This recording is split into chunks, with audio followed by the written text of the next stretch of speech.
इन दिनों हमें लोकतंत्र और कानून पर लगातार खबरें देखने को मिल रही हैं, जहां इससे ये तो पुष्टि होती है कि दोनों ही चीजें हमारे विश्व गुरु भारत में अभी तक जिंदा तो है, लेकिन अफसोस है कि अब मोदी सरकार के राज में हमारे देश में हर दूसरे लोकतंत्र की हत्या भी हो रही है। और इसी पर दोस्तों, अब देश के पूर्व उपराष्ट्रपति रहे हामिद अंसारी ने अपने एक लेख के जरिए मोदी सरकार को आईना दिखाया है, जिसने एक बार फिर से साबित कर दिया है कि मोदी सरकार कैसे लोकतंत्र को खत्म करने और वैमनस्य को बढ़ाने का काम कर रही है। तो देश में चल रही असंवैधानिक चीजों पर क्या कुछ कहा है पूर्व उपराष्ट्रपति हामिद अंसारी ने, चलिए आपको विस्तार से बताते हैं। नमस्कार, आप देख रहे हैं हिंदुस्तान दर्पण, मैं हूं आपके साथ सुनीता तिवारी। दोस्तों, अक्सर देश के कद्दावर नेताओं द्वारा सरकार की नीतियों, फैसलों या फिर कार्रवाइयों पर सवाल उठाए जाते हैं, लेकिन अगर किसी एक मुद्दे पर देश के कई बड़े चेहरे सत्ता पर बैठी मोदी सरकार पर सवाल उठाए तो चीजों को गंभीरता से लेने की जरूरत है। दरअसल देश के पूर्व उपराष्ट्रपति हामिद अंसारी ने अंग्रेजी के अखबार द हिंदू में एक लेख के जरिए देश में बंधुत्व और लोकतंत्र को मजबूत रखने पर जोर दिया है। जी हाँ दोस्तों, उन्होंने अपने लेख में देश के संविधान निर्माता रहे डॉक्टर भीमराव अंबेडकर को लेकर लिखा कि 25 नवंबर 1949 को जब संविधान की ड्राफ्ट कमेटी का सेशन पूरा हो रहा था, तो इस दौरान डॉक्टर भीमराव अंबेडकर ने ड्राफ्ट में जो कमियां थी उनका जिक्र करते हुए कहा था, जो दूसरी चीज हमें यहाँ पहचानने की जरूरत है वो बंधुत्व का सिद्धांत। लेकिन बंधुत्व का मतलब क्या होता है? बंधुत्व का मतलब है सभी भारतीयों के बीच भाईचारे की भावना।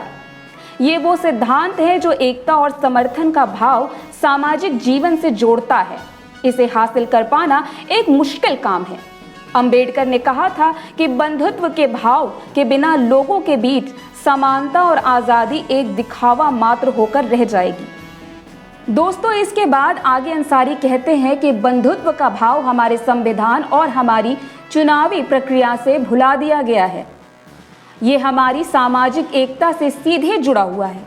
इसे आम लोगों के बीच सहानुभूति के बिना पा नहीं सकते। आज़ादी, समानता, न्याय के साथ बंधुत्व का भाव हमारे संविधान की प्रस्तावना में जोड़ा गया था। इस पर बेहद कम बातचीत की गई और ना ही इसे ठीक तरीके से परिभाषित किया गया कि देश की मजबूती को ये किस तरह बेहतर बनाता है, जैसे कि आज़ादी, समानता और न्याय को लेकर किया गया। दोस्तों, देश के पूर्व मुस्लिम उपराष्ट्रपति का ये बोलना कि बंधुत्व यानी भाईचारे का भाव हमारे संविधान और हमारी चुनावी प्रक्रिया से भुला दिया गया है, वो बता रहे हैं कि आज चुनाव के नाम पर क्या हो रहा है। कैसे आज केंद्र में भाजपा के रहते चुनावी रैलियों से लेकर मतदान वाले दिन तक हिंसाओं का दौर जारी रहता है। कैसे आज देश की सत्ता पर काबिज मोदी सरकार संविधान का ताक पर रखकर अपनी मनमानी कर रही है। और यही वजह है कि अब देश के पूर्व नेताओं और जिन्होंने इन पदों पर रहकर देश की बनते बिगड़ते देखा है, वो मोदी सरकार को रह रहकर चिता रहे हैं। कुछ दिनों पहले एक पूर्व उपराष्ट्रपति एम वेंकैया नायडू ने भी मोदी सरकार को फैंस फ्रीडम को लेकर चेताया था। ये सभी मामले बता रहे हैं कि मोदी सरकार लोकतंत्र, संविधान, कानून पर कैसे रवैया रख रही है, लेकिन असल मायनों में उसे कैसा रखना चाहिए। बहरहाल दोस्तों, आप पूर्व उपराष्ट्रपति हामिद अंसारी के बातों से कितना इत्तेफाक रखते हैं, कमेंट करके जरूर बताएं। देश और दुनिया की तमाम खबरों को जानने के लिए देखते रहिए हिंदुस्तान दर्पण।